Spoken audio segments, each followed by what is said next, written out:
तो प्यारे बच्चों, आप सभी को हमारे चैनल यूपी के इसके सर में आप सभी का बहुत बहुत हार्दिक स्वागत और अभिनंदन है। जैसा कि अपनी पढ़ाई को आप सभी बेहतर कर रहे होंगे, अच्छे से कर रहे होंगे और आप लोग हमारे वीडियो को भी देख रहे होंगे। जो चीज़ें आपको नहीं समझ में आ रही है उसको भी आप समझने का प्रयास कर रहे होंगे। जैसे आपको कोई चीज़ नहीं समझ में आती है तो उसको कमेंट के माध्यम से ज़रूर बताने का प्रयास क्या करें। और आज आप लोग के लिए हम लाए हैं आज एलसीएम एंड एचसीएफ नया चैप्टर। हम लोग अभी तक जो पढ़ चुके हैं वो पढ़ चुके हैं, क्या कहते हैं, कंपाउंड इंटरेस्ट और क्या कहते हैं, साधारण ब्याज। आज हम लोग पढ़ेंगे नया चैप्टर जो हम स्टार्टिंग करते हैं, वो हमारा आज का नया चैप्टर है एलसीएम एंड एचसीएफ। तो आइए हम लोग बिना देरी किए अपने क्लास को शुरुआत करते हैं। आज हमारा टॉपिक है एलसीएम एंड एचसीएफ। एलसीएम और एचसीएफ छोटे से स्तर से लेकर बड़े स्तर तक, कंपटीशन एग्जाम से लेकर एकेडमिक एग्जाम तक दोनों में काम आने वाली चीज़ें हैं। तो इसको बच्चों अगर आप सीख लेंगे तो आपके लिए बहुत ही बेहतर रहेगा। ये आपको क्या कहते हैं, एक सेकेंड या थर्ड क्लास से लेकर आपको 10 12 तक ये मिलता रहेगा। और कंपटीशन एग्जाम में भी इसका बहुत बड़ा महत्व है। एनटीपीसी हो गया, क्या कहते हैं, ग्रुप डी हो गया, लेखपाल हो गया और बहुत सारे अन्य एग्जामों में काम आने वाले हैं ये एचसीएफ और एचसीएम। आइए जानते हैं बहुत ही बेहतरीन तरीके से, और ऐसा तरीका जो आपको कम समय में और ज़्यादा कुछ बता पाएगा। आइए जानते हैं। एलसीएम, जैसा कि मैंने स्टैंड फॉर लिख रखा है, एलसीएम जो हमारा होता है लोएस्ट कॉमन मल्टीपल होता है, यानी लघुत्तम समापवर्तक कहते हैं, या इसे हम लोग लघुत्तम समापवर्त भी कहते हैं। और इसका ये यहाँ पर बहुत सारे लोग लिखे रहते हैं लीस्ट कॉमन मल्टीपल, वो भी इसका फुल फॉर्म होता है। तो ये हमने लिखा है लोवेस्ट कॉमन मल्टीपल, लघुत्तम समापवर्तक, इसका हिंदी मीनिंग होता है। नेक्स्ट है हमारा एचसीएफ। एलसीएम और एचसीएफ को हम दोनों को साथ में लेकर पढ़ेंगे ताकि आपके मन में जो डाउट रहते हैं वो हल हो जाए, सॉल्व हो जाए। HCF stand for highest common factor, महत्तम समापवर्तक इसे कहते हैं। तो आइए हम लोग जानते हैं, अब थोड़ा हिंदी में जान लेते हैं क्या होता है। लासा, लासा कहते हैं इसे हम लोग इसलिए कहते हैं, लासा यानी ला और सा, इसको ले लिया गया है। वह छोटी से छोटी संख्या इसमें जैसा कि मैंने लिख रखा है, वह छोटी से छोटी संख्या जो दी गई संख्याओं से पूर्णतः विभाजित हो जाए, उसे हम क्या कहते हैं, उसे हम लासा कहते हैं। इसकी परिभाषा है और बहुत ही सटीक परिभाषा और बहुत ही अच्छी परिभाषा है। मासा वह बड़ी से बड़ी संख्या जो दी गई संख्याओं को पूर्णतः विभाजित करे, उसे मासा कहते हैं। तो आइए जानते हैं कैसे क्या है। जैसे हम मान लेते हैं 12, 36, 72। अब इसका हमें जैसे मान लेते हैं कि लासा निकालना है, तो इसमें लासा ऐसा लेना है जो छोटी से छोटी संख्या हो और दी गई संख्याओं को क्या करे, पूर्णतः विभाजित हो जाए। इन संख्याओं से अगर भाग दें उसको तो क्या हो जाए, पूर्णतः वो विभाजित हो जाए। तो जैसा कि ये होता है लासा। और मासा क्या होता है, एक वह बड़ी से बड़ी संख्या जो इन तीनों संख्याओं को पूर्णतः विभाजित करे। बस दोनों में यही अंतर है कि लासा जो होता है वो विभाजित हो जाए इन तीनों संख्याओं से, और मासा जो होता है इन तीनों संख्याओं को विभाजित करे। बस अंतर इतना ही बच्चों है। तो आइए हम लोग जानते हैं कैसे। जैसे हमें लासा निकालना हुआ तो हम एक गुणनखंड विधि लगाते हैं। कौन सी विधि, गुणनखंड विधि। लासा को हम तीनों को एक साथ निकाल सकते हैं, लेकिन मासा को हम लोग नहीं ऐसा कर सकते, उसको अलग अलग निकालना पड़ता है, उसमें से कॉमन लेना पड़ता है। और जो हमारा मासा होता है, जो हमारा लासा होता है, वो इन दी गई संख्याओं से बड़ी हो सकती है और बराबर हो सकती है, लेकिन छोटी नहीं हो सकती है। जैसे आइए जानते हैं तब कैसे अंतर समझ में आएगा। हमने निकाला 2 छक 12, 2 अठरियम 36, 2 36 72, फिर 2 से सबसे छोटी संख्या से हम इसको डिवाइड करेंगे, जो गुणनखंड बिंदु का सबसे छोटी संख्या से, ताकि कोई मिस्टेक ना आए। और क्रमबद्ध तरीके से फिर उससे बड़ी, फिर उससे बड़ी, ऐसे करते जाएंगे जब तक कि डिवाइड ना हो जाए पूरी तरीके से, एक एक ना आ जाए। तो 2 3 6, 2 9 18, 2 अठरियम 36, 3 नहीं कटेगा, 3 को ऐसे लिख देंगे बच्चों। और फिर 9 क्या कटेगा, 9 भी नहीं कटेगा, 18 कट जाएगा, 2 9 18।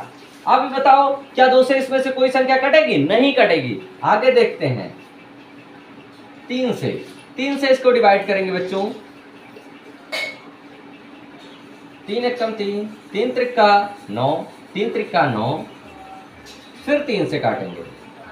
3 एकम 3, एक रहा, ये इसको नहीं डिवाइड करना है, नहीं भाग देना। 3 एकम 3, 3 एकम 3।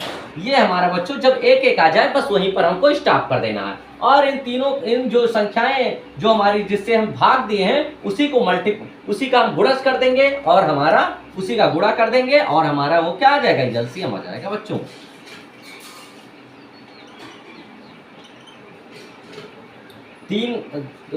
दो जो हमारा था 3 बार था और 3 2 बार था।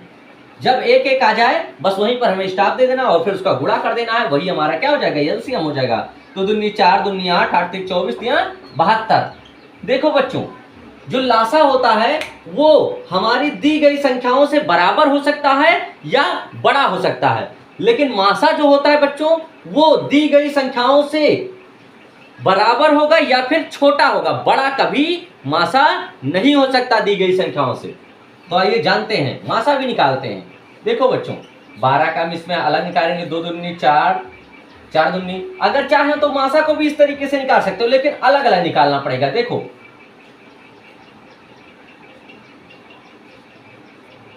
2 छक 12, 2 3 3 से काट देंगे 3, और 12 का हम ये लिख देंगे ऐसे 2 गुणे 2 गुणे 3। अब बच्चों रही बात किसकी, 36 की। 36 को भी निकाल लेते हैं। 2 अठरियम 36, 2 9 18। अब क्या 9 कटेगा, नहीं कटेगा बच्चों। 3 त्रिका 9, 3 एकम 3, और इसका भी गुणज यहां लिख देंगे, गुणनखंड 2 गुणे 2 गुणे 3 गुणे 3। आप बच्चों देखिए हमारा 72 है, 72 का भी हम कर लेंगे बच्चों ऐसे।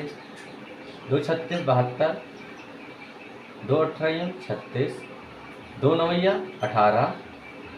फिर क्या 9 कटेगा, नहीं कटेगा। 2 के बाद 3 ले लेंगे, 3 त्रिका 9, 3 एकम 3। तो ये कितनी बार है, 72 का।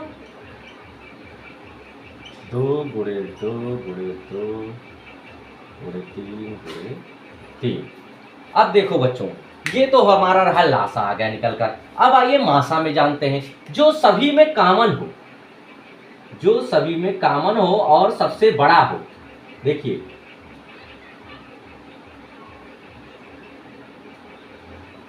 क्या आप 2 बार है, ये तीनों में नहीं है। देखो इतनी ही संख्याएं हैं जो तीनों में कॉमन है। ये 2 बार था, लेकिन दूसरे 2 बार दूसरे वाले गुणनखंड में नहीं था, इसमें नहीं था, इसलिए इसको हमने नहीं लिया। तो जो बच्चों हमारे मैच करेगा उसी को हम ले लेंगे और गुणा कर देंगे। एक बार ये लिखा मैंने, ये 2 इसका लिखा, और एक बार 3 है।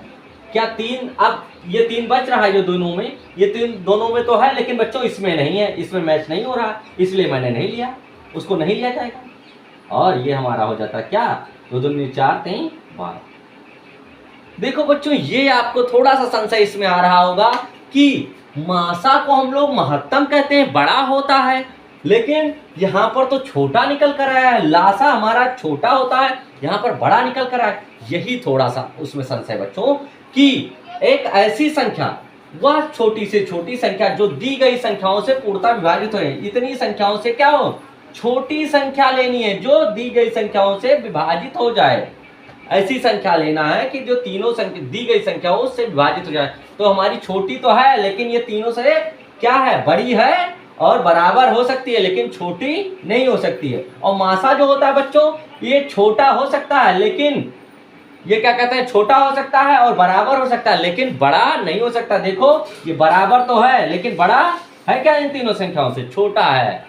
लेकिन इसमें से ये जो बड़ी होती है, कॉमन जो हमारा बड़ा है, क्या निकल कर आए, देखो इसमें से इन तीनों में से हमें छांटना है कुछ जो बड़ी संख्या हो, जो बड़ा मल्टीपल हो, जो बड़ा फैक्टर हो, उसी को लेना है। तो बड़ा फैक्टर क्या आ रहा है हमारा, 12 निकल कर आ रहा है, इसीलिए इसको महत्तम समापवर्तक कहा जाता है और इसे लघुत्तम समापवर्तक कहा जाता है। तो बच्चों आपको ये बातें समझ में आई होंगी। और नेक्स्ट जो है बातें हम लोग जानेंगे और भी बहुत सारे सवाल आइए करते हैं, एक दो देखते हैं बच्चों। और भी इसको तरीके से हम लोग क्या कहते हैं, मासा को भाग विध से भी लगाते हैं। आज हम लोग इतना ही सीखेंगे बच्चों, और नेक्स्ट सवाल आज के लिए बच्चों इतना ही रखते हैं। नेक्स्ट क्लास में और भी बहुत सारे, आज हम इंट्रोडक्शन ही पढ़े हैं, नेक्स्ट क्लास में आप सभी के लिए बहुत सारी चीज़ें आप लोग के लिए लेकर आएंगे, मासा से संबंधित, लासा से संबंधित, और भी जो क्वेश्चन आपके मन में उठ रहे होंगे, बड़ी बड़ी संख्याओं का गुणनखंड कैसे निकालते हैं, बड़ी बड़ी संख्याओं का लासा मासा कैसे निकालते हैं, वो भी जानेंगे नेक्स्ट क्लास में। आज के लिए इतना ही बच्चों, लाइक करना और शेयर करना ना भूलें। जय हिंद, जय भारत।